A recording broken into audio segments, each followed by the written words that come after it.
Salve, rapaziada! Tudo bem com vocês?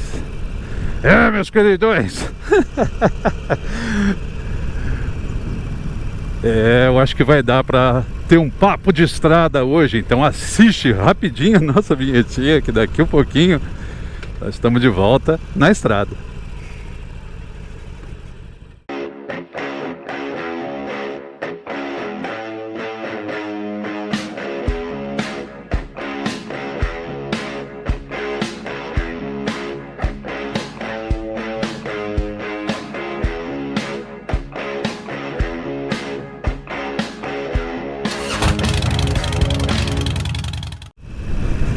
Salve, meus amigos!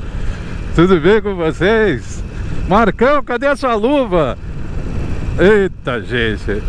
Eu saí para dar uma abastecida, para calibrar o pneu da minha queridíssima Malévola. E o tempo parece que não tá tão ruim assim. E a vontade de dar uma volta. Aí eu falei, quer saber? Eu vou pegar um trechinho de estrada, cara, porque eu tô precisando, e a dona Malévola também. Então vamos ao nosso papo de estrada de hoje. E não vou vacilar porque o tempo tá de chuva direto. Não estou reclamando, moçada, mas é assim mesmo. Então não chega de eu não estar de luva não, mas... eu nem voltei pra casa. Falei, quer saber? Dessa vez vai ser assim mesmo. Tá bom, Marcão, mas e aí? Sabe o que é que nós vamos falar hoje, Marcão? Meus queridões, o Marcão vai falar hoje sobre uma questão que muitas vezes o pessoal vai até achar esquisito, mas que é algo pesquisado e vamos lá, vamos para o nosso tema. Esse tema é depressão. Olha pra você ver, depressão de fim de ano. É a depressão de fim de ano. Meus amigos, e só para vocês verem a seriedade desse papo, eu vou dar um nome técnico para vocês disso. Mas Marcão, não é possível.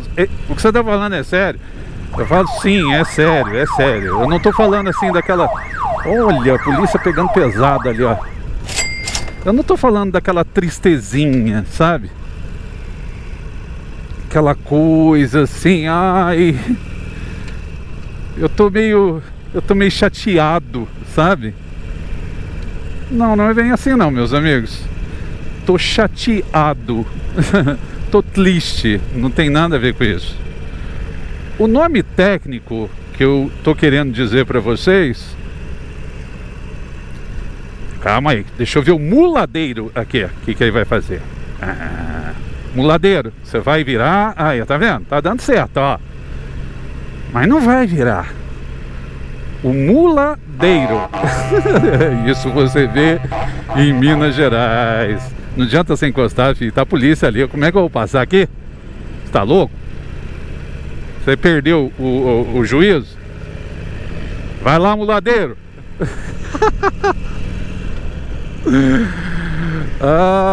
Meus queridos, o nome técnico é transtorno afetivo sazonal. Meus queridos. E por que se chama transtorno? Porque dá problema. Não. Se chama transtorno exatamente porque geralmente vem de uma ideação fixa. Por isso, a ideia de trans, que é uma mudança no quadro de personalidade, e automaticamente vem o torno, que é uma máquina que os senhores conhecem que gira em torno do próprio eixo ali.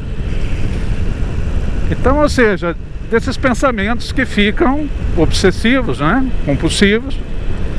Caminhonete, eu não vou correr mais porque você quer, então você vai ter que arranjar um jeito de me ultrapassar. Então, Transtorno afetivo, porque tem uma ligação, né, com as nossas relações afetivas. E sazonal, porque as estações do ano, por exemplo, elas são sazonais. Elas têm um período para acontecer. O verão tem um período para acontecer. O inverno tem um período para acontecer. Então, por isso mesmo, são chamadas de sazonais, tá? Porque é um período. Então, esse transtorno afetivo sazonal, ele ocorre geralmente em períodos específicos, e nesse caso é o período das datas comemorativas de final de ano. A princípio, esse tipo de fenômeno era pesquisado em alguns países onde ocorre muitas vezes noite, em alguns períodos do ano, noite durante 20 horas por dia. Então as pessoas assim convivem com pequenos períodos de sol. Mas aqui no Brasil nós observamos que, mesmo apesar de estarmos numa época de verão, de sol, de luminosidade, né? O que ocorre, meus amigos? Espera aí. Tá, o caminhãozinho tá de boa aqui atrás. O que ocorre é que existem dois problemas de final de ano.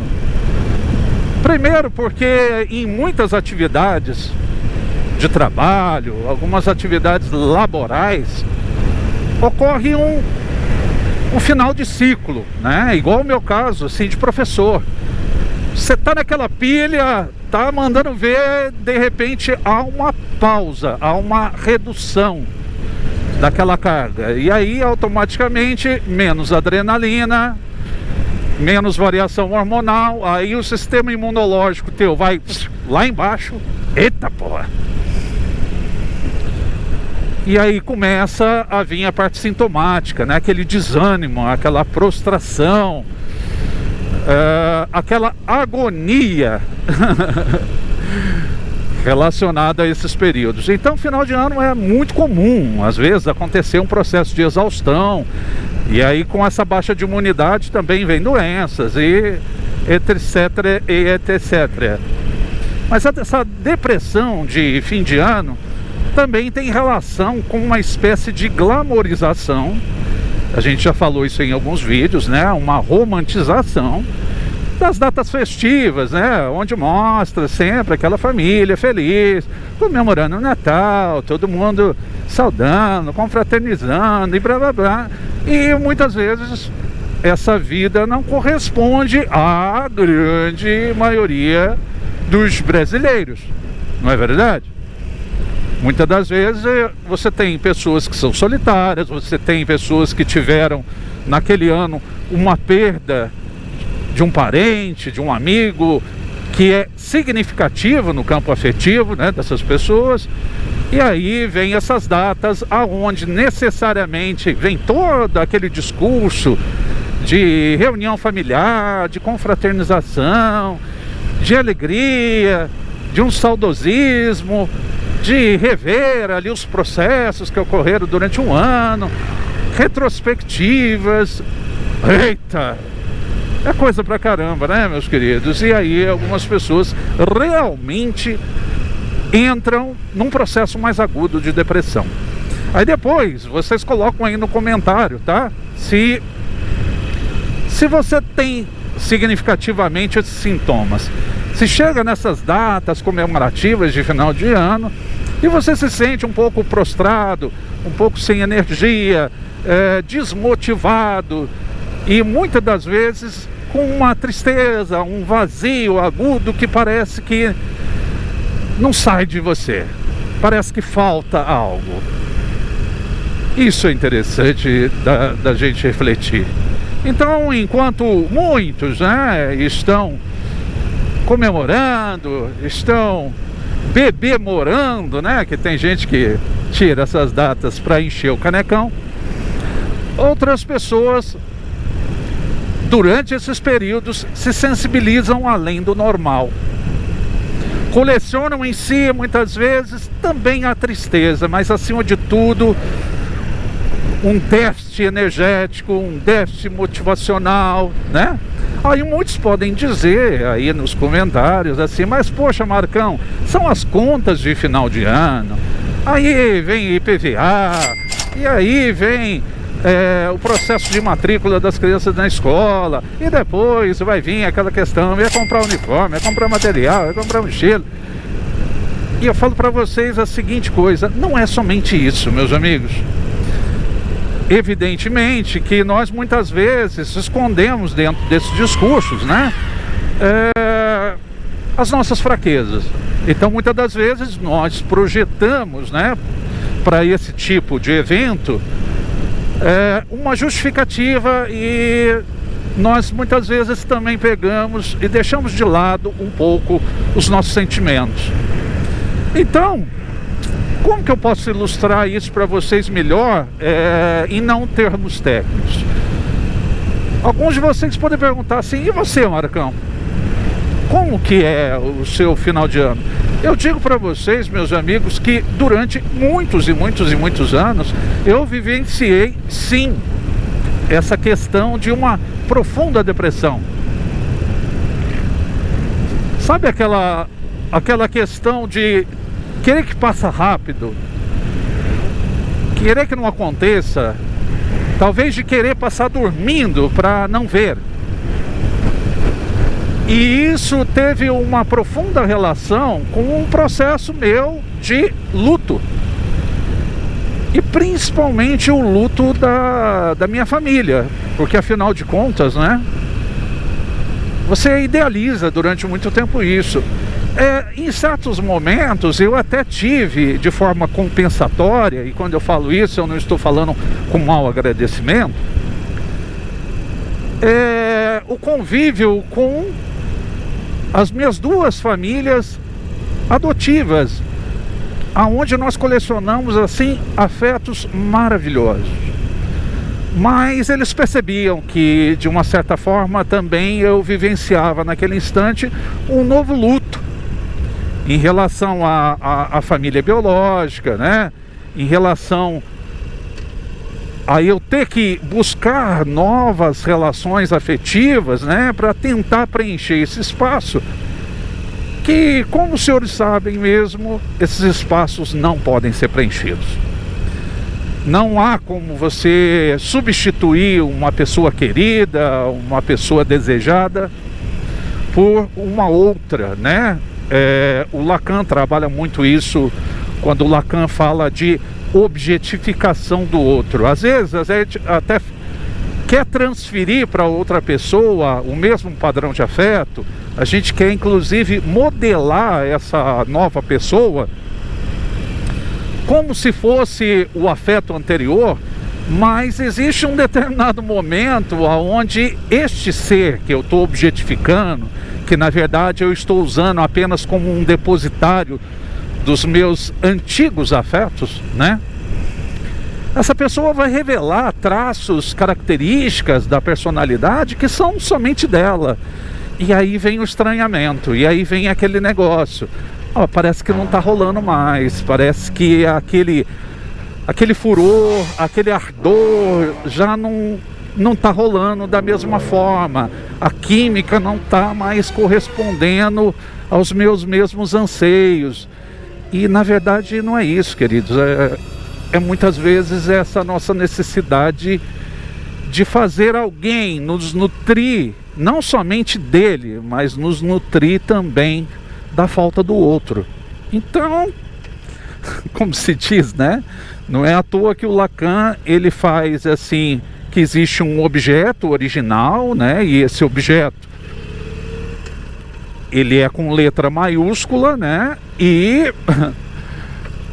existe o ser que vai ser objetificado, né? Que ele coloca como objeto A. Então esse objeto A, ele é em letra minúscula. Exatamente por isso, porque ele cumpre o papel puramente objetal, né? E por que é objeto A? Exatamente porque em francês, né, o outro se chama autre. Então, autre significa outro. É o outro do outro e do outro. Compreende? Então, assim, é a nossa velha mania de querer que o outro nos nutra, né, daquilo muitas vezes que nem faz parte dele. Não é verdade? É como um dia minha mãe falou, né? Estão usando da sua imagem para me atingir, né? Por que você não pinta o seu cabelo de uma cor mais normal, quando eu tinha o cabelo bem vermelho, né? Fantasia. Entenda que não deixa de ser um processo de objetificação. Não estou falando mal de mames, mas é um processo de objetificação, porque eu deposito no outro também as minhas expectativas pessoais, os meus anseios.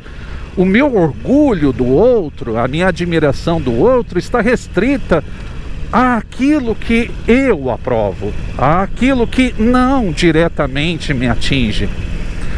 E às vezes eu via a minha mãe adotiva de Três Pontas, que Deus a tenha, né? E que Deus esteja sempre iluminando o coração maravilhoso dela. Que quando eu tive meus cabelos coloridos, era vermelho, foi uma época roxo, teve azul, teve até rosa. Ela olhava assim para mim e falava assim: eu não tenho vergonha de andar ao seu lado, pelo contrário, eu tenho orgulho. E eu me sentia muitíssimo bem. Muitíssimo bem.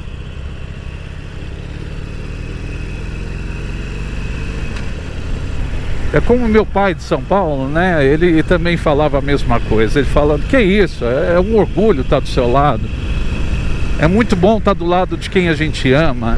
E muitas das vezes algumas pessoas, né, não vão lidar muito bem com isso, né? Vão querer estar circundados apenas de replicantes de si mesma, ou daquilo, talvez, que elas desejassem ser também. Mas tudo bem, meus queridos. Então essa depressão de final de ano,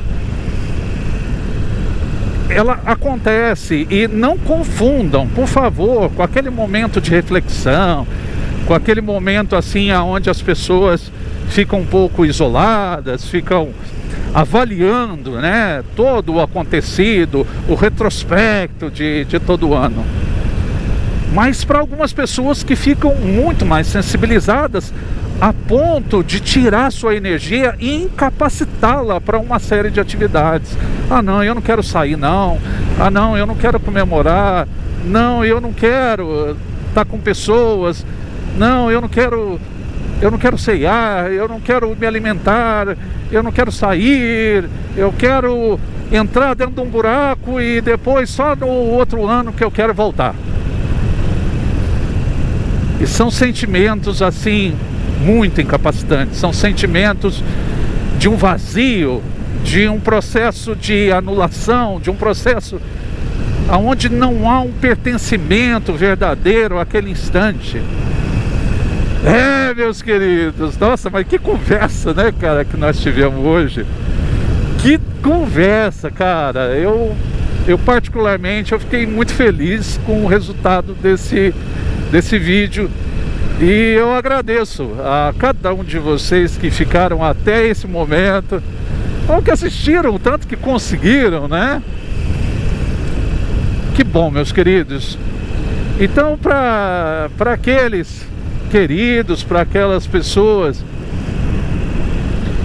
que estão ainda aí, se você puder, dê o seu like no vídeo do Marcão. Dê o seu like, meus amigos. É bom. Não é minha necessidade de autoafirmação, não, mas é a minha necessidade de que esse vídeo, né, ele movimente e a plataforma para que ele chegue em outras pessoas. Se você tem um amigo também, né, que está com um problema parecido, envia para ele esse vídeo, né?